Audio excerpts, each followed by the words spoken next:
Hello friends, good morning. मैं शाली मेंगी आप सभी का ओजेस क्लासेस में स्वागत करती हूँ। हमने कल अपनी कुछ वीडियोस डाली थी और बच्चों के बहुत सारे डाउट्स हैं एलिजिबिलिटी क्राइटेरिया को लेकर। तो आज मैं आपको सीटेट 2021 के एलिजिबिलिटी क्राइटेरिया के डाउट्स क्लियर करूंगी। देखिए, हम सबको पता है कि ये जो एलिजिबिलिटी है वो दोनों पेपर्स की अलग अलग है। पेपर 1 की अलग है और पेपर 2 की अलग है। अब बच्चों का सवाल ये है कि क्या मैम हम अपेयरिंग में सीटेट का फॉर्म भर सकते हैं? जी, आप बिल्कुल भर सकते हैं अपेयरिंग में, लेकिन अगर आप फर्स्ट ईयर में है, फर्स्ट ईयर यानी कि फर्स्ट सेमेस्टर और सेकंड सेमेस्टर, तो आपका अगर आप पास भी कर लेते हैं तो वो वैलिड नहीं होगा। लेकिन अगर आप थर्ड सेमेस्टर और फोर्थ सेमेस्टर में हैं, यानी कि second year of your BEd of your DElEd, तो आपका ये जो स्कोर कार्ड है वो वैलिड होगा। तो जो भी कैंडिडेट्स अपियरिंग है सेकंड ईयर में, थर्ड सेमेस्टर और फोर्थ सेमेस्टर, उनके लिए वो एलिजिबल है फॉर्म भरने का, पेपर देने के लिए, और उनका स्कोर कार्ड वैलिड भी होगा। अच्छा, इस बार एक्चुअली सीबीएसई ने बहुत ज्यादा क्लियर नहीं किया है कि एलिजिबिलिटी क्राइटेरिया है क्या। उन्होंने बोल दिया है कि एनसीटी के नॉर्म्स के हिसाब से जो भी आप एलिजिबल हो वो एलिजिबल होंगे। केंद्रीय विद्यालय, नवोदय विद्यालय के हिसाब से जिनको वो एलिजिबल माने वो उनको भर्ती कर सकते हैं। तो लेकिन उनकी क्या एलिजिबिलिटी क्राइटेरिया है, इस पर हम आज थोड़ा सा प्रकाश डालेंगे। So first of all I deal with paper 1 जो कि फर्स्ट टू फिफ्थ क्लास के लिए है।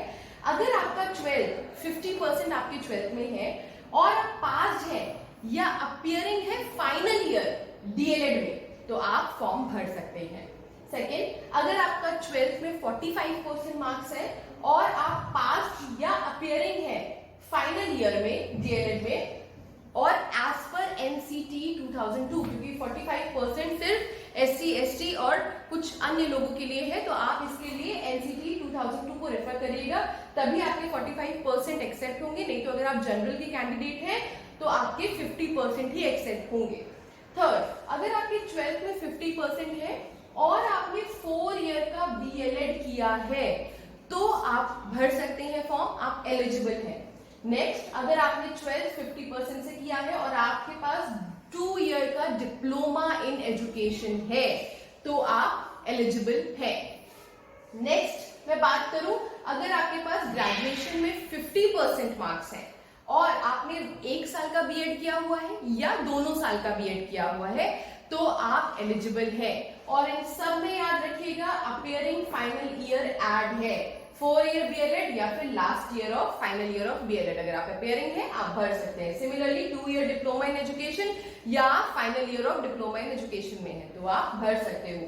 सिमिलरली 2 ईयर ऑफ बीएड या फिर आप फाइनल ईयर ऑफ बीएड में हो तो फिर आप भर सकते हैं। अगर कंप्लीट है तो कोई प्रॉब्लम की बात नहीं है, लेकिन अगर कंप्लीट नहीं है तो फाइनल ईयर वाले बच्चे एलिजिबल है। तो ये रही पेपर 1 की बात। अब मैं आपको पेपर 2 का बताऊंगी कि पेपर 2 जो 6 to 8 क्लास के लिए है उसके लिए कौन एलिजिबल है।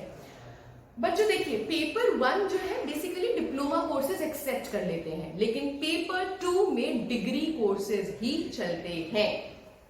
तो आइए, अगर आपके पास बैचलर्स डिग्री है प्लस 2 साल का आपने डीएलएड कर दिया है या आप फाइनल ईयर ऑफ डीएलएड में है तो आप भर सकते हैं। सेकेंड, अगर आपके पास ग्रेजुएशन में 50% मार्क्स है और आपने 1 साल का बीएड किया हुआ है। थर्ड, अगर आपके पास ग्रेजुएशन में 45% मार्क्स है और आपने 1 साल का बीएड किया है, लेकिन फिर मैं बोलूंगी 45% एज पर एनसीटी 2002। नेक्स्ट, अगर आपकी ग्रेजुएशन में 45% है और 1 ईयर बीएड, ये मैंने आपको बताया। अगर आपके 12th में 50% है और आपने 4 साल का बीएलएड कर रखा है, बैचलर्स ऑफ एलिमेंट्री एजुकेशन, तो आप एलिजिबल हैं। या फिर अगर आप फाइनल ईयर ऑफ बीएलएड में हैं तो भी आप एलिजिबल हैं। नेक्स्ट, अगर आपने 12th में आपको 50% मार्क्स है और आपने 4 साल का बीए बीएससी एड, यानी कि आपने 12th के बाद डायरेक्टली जो इंटीग्रेटेड कोर्स होते हैं 4 साल के, बीए बीएड बीएससी बीएड, अगर ऐसे कोर्स कर रखे हैं या आप उनके फाइनल ईयर में हैं, थर्ड या फोर्थ सेमेस्टर में, तो आप एलिजिबल हैं। और लास्टली, अगर आपकी ग्रेजुएशन में 50% मार्क्स है और आपने स्पेशल एजुकेशन से बीएड कर रखा है, आप तब भी एलिजिबल हैं।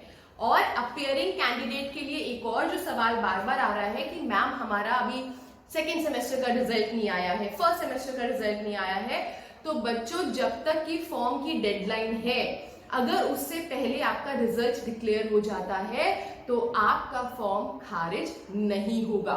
लेकिन अगर उसके बाद आपका रिजल्ट निकलता है तो आपका फॉर्म वैलिड नहीं होगा। तो इस चीज का ध्यान रखेंगे। एक और चीज मैं आपको बताऊंगी और नेक्स्ट वीडियो में मैं इसकी बात भी करूंगी कि आपको एप्लीकेशन फॉर्म कैसे भरना है।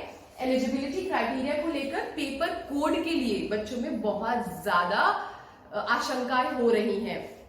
पेपर 1 में 5 कोड दिए हैं और पेपर 2 में 7 कोड दिए हैं। तो एक एक करके मैं आपको बताऊंगी। जैसे ये मैंने दिया 1 2 3 4 5, तो अगर आप फर्स्ट एलिजिबल है तो आप कोड 1 भरेंगे, और अगर आप 5th में एलिजिबिलिटी क्राइटेरिया है तो आप कोड 5 भरेंगे, 2 3 4। इसी तरह से इसमें भी पेपर 2 में भी होगा। तो आपको बिल्कुल भी डरने की, परेशान होने की जरूरत नहीं है।